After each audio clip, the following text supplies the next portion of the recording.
Philippe, if we could start with yesterday's news about Yanis Hadji, how do you react to him being brought back into your first team group? That it was a contract issue from before my time. So the issue is solved.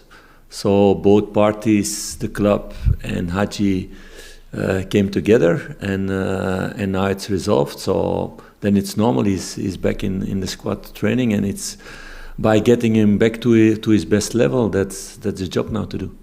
How do you feel about that from a footballing perspective then, and having him as an option?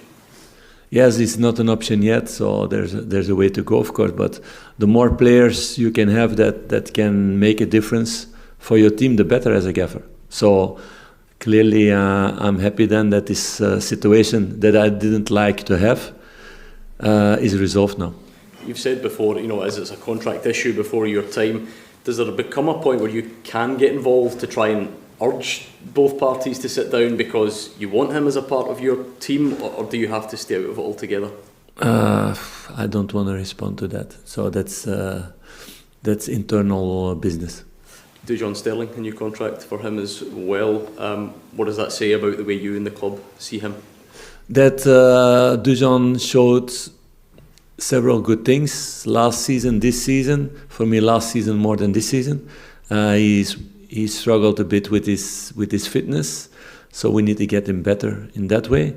But that he deserved this new contract, we believe a lot in his qualities for the future, and he showed also in different positions that he's ready to fight for the club, for the squad. So it's important to keep those kind of players also in the club for the future. With Dujon, is it important for him in his long-term career if he settles down into one position and isn't sort of bouncing about all over? Yes, of course, but you need to also to show them that you can play 10 games in a row in that way, in that position, and then you can compete. He can compete in a lot of positions with a lot of players, but you need to show consistency, and that's what we're going to work on with him the next couple of months to get him to make him that kind of player, and then he can compete in different positions, but then the idea is to do it in one. Is there anything you can say about Yanis and the way that he has behaved in the time when he's not been able? No, he behaved all the time well, and our contact was good all the time, so there was never a problem between us. We met each other a lot of times here in the building, so he did everything what you expect from a professional player, but it's in those situations it's maybe not always the case, but he's been an example in that way, for sure. How far behind the rest of the group, Philippe, is he in terms of his fitness? You want in miles or in kilometers? No, yeah, it doesn't work that way. So Yanis trained now one time. Of course, he trained all the time with second team. We let him play also the games with the second team to keep his fitness as high as possible. So we will see the next days, the next weeks, how that is, and it's about fighting for the places in the squad, in the team. It's for him the same as for other players. Philippe, do you have an idea where specifically Dujon will end up in terms of his positioning? Yeah, I have an idea for the future, but it's too fast to say that. Philippe, just on Yanis, it's like a new signing for you, right? Is that the way you look on it, that it's somebody who can contribute? Yes, for sure. It's a new signing in that way, because I was never able to work with him and to have him in my squad. And in terms of this competition, we saw you take the team to the top of the group last season. Can you nail down what it is about this competition and this group that seems to bring out the best in the group? No, it's a totally different competition than the domestic games. So you need to do other things also there, and it gets the best out of the players. It gets the best out of our crowd also. I think the European nights were the most special nights also, so I hope to see that tomorrow. But of course, we are also realistic about Lyon. It's a very good team. It's better for me than the teams we met in our group stage. I think it's the level of Benfica, who we met last season. But if you see the difference in budget, in the money they've spent with this squad, and I know a lot of players from this squad still from my time in Monaco, but also the players who they brought in for 20, 25, 32 million. It's a different world. We know that, but we're going to fight with our qualities towards them, like we did against Betis Sevilla or against Benfica, because it was also comparable in that way.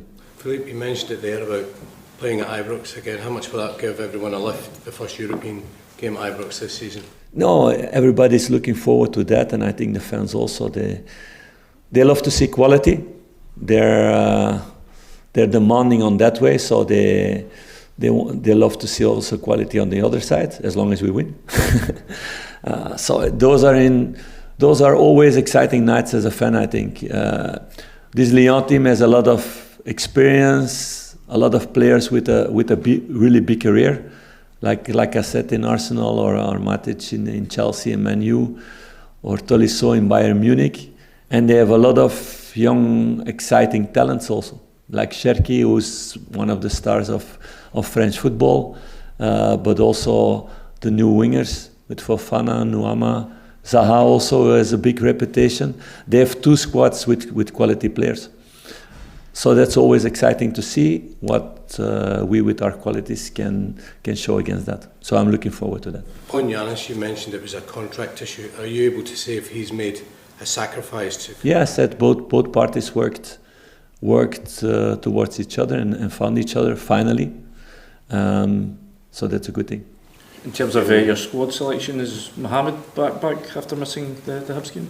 Yes, he will be back in the squad, yes. Any other team news? Nothing special for the rest. The guys who were out, they will stay out. Ridwan is training with the team now the first times, but he will not be ready to be in selection yet. That's too early and too dangerous. So we need to take a little bit more time for that. Do you feel your experience of French football helps at all coming into this game and the build-up? Those are small margins, I think, because we always analyze opponents really deeply. So that was the same way with Malmö, and it was very important to do that, to find the right solutions because of their style of play. And so I don't think it makes a really big difference in that way. Being able to pick up maximum points from your first two games in the Europa League group stage with the new format, that would feel huge, I'm guessing. Yeah, that would feel huge, but also winning against Lyon would be a huge thing. Even a draw would be a very, very, very good result if you see the difference in budget that they can spend on transfers. So we go full for that, and we go for the 3 points, not to play only to get 1 point. But then we need everybody on his top.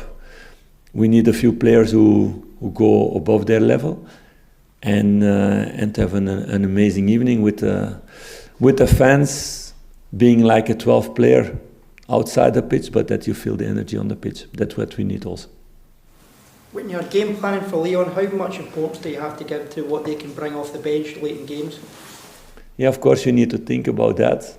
But you need to first stop also the first 11, not only the guys who come in, and not only to be focused on stopping them, but we need to hurt them also.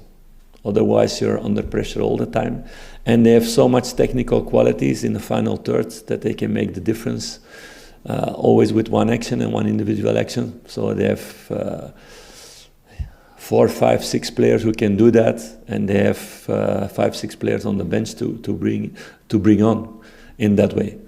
So we need to focus on the start of the game and not looking only at the end of the game. I don't have this richness in the squads to make that kind of choices, I think. They've had a difficult couple of years, some financial problems. They're not in a great position in the league, but would it be foolish to underestimate them? If you speak about financial problems and you go to take a look what they spent the last years, then I would like to be in financial problems with Rangers, to be honest. So it's I don't think in that way it's not the case. So they've spent a lot. They spend a lot on experienced players, but also on young, talented players. Like I said, they bought guys for 25 million. They bought 2 players in Ghent for, I think, 34 million together. So to speak about those prices, it's a different world. We know. But that's the challenge, and that's the nice thing also. You want this competition also to compete with the best. It can only make my players better to compete in that way. They learned about the Sevilla game, the Benfica games. You can grow out of that because my team needs experiences like that to become better. And this different kind of football also.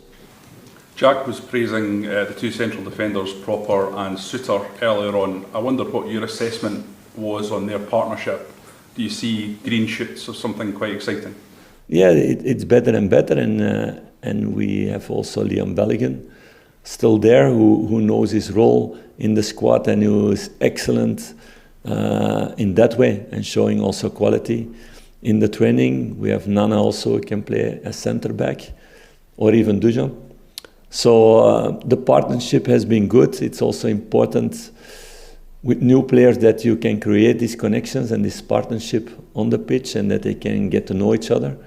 You can add Jefte also in that way. So half of the defense is new, our number 6 is new, so you need to find a balance there, and this balance is better and better.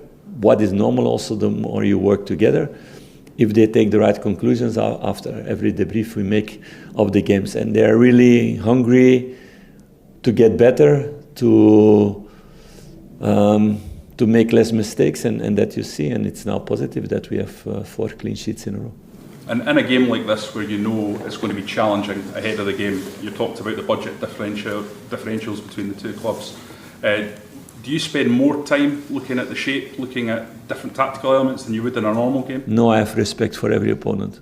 There's no difference in time in that way. Of course, there is difference in the things you train on, in the things you work on, in the details you want to give to the team. That's every time different. But I have the same respect for Ross County as for Lyon. So we will always take all the time for every opponent. And it's important that my players also respect every opponent, because otherwise one moment you run into the wall if you're not humble and you're not focused on every detail. Philippe, just a very quick question for me for another one. Nico Raskin on Sunday was substituted at half-time. Was that just a pre-planned thing to keep building him up, or was that more based on how you felt his performance in the game was going? It was more a tactical thing, yes, in the game, and for him his role has changed this season compared with last season. In the midfield we do slightly different things, so he needs to adapt in that way. And like with every player, we showed after the images, he's hungry to learn, and he will become better in that role. He can do two roles in that midfield. He can do the role of Conor Barron also. So it's about learning and getting better in that way. When you first came in, you spoke a lot about passing and lateral passing and using the ball purposely. How important is it when Rangers get the ball tomorrow night that they do use it with purpose and try and influence and also take the risks when it's possible? It's very important, but it's also an important balance. You can play every ball with purpose to give the ball as the decisive ball, but then you're going to lose a lot of balls for nothing, because sometimes the moment is not there and you need to move an opponent first before you can give the decisive ball. So in that way, I think our best performance was in Malmö. And you need to move the ball, and not every ball was a direct kick forward to the striker or the attacking player, but to get them out of position to then make the decisive passes. So we're working hard on those things. That's a crucial one in football. To have purpose, yes, but the purpose can also be to move an opponent to get the space afterwards. So purpose is not only to go as fast as possible towards the goal, because then you're going to lose the ball also very much, and you get a little bit a basketball game. That's not the idea. From the supporters then with that? Yes, it's an important thing in that way. And you felt it also in the second half of the last game, and it had a lot to do with this penalty just before halftime, so it makes everybody nervous. But then players need to stay calm on the pitch and not to go in those emotions, because otherwise we start to play kick and rush football, and the fans will not be happy with that also at the end.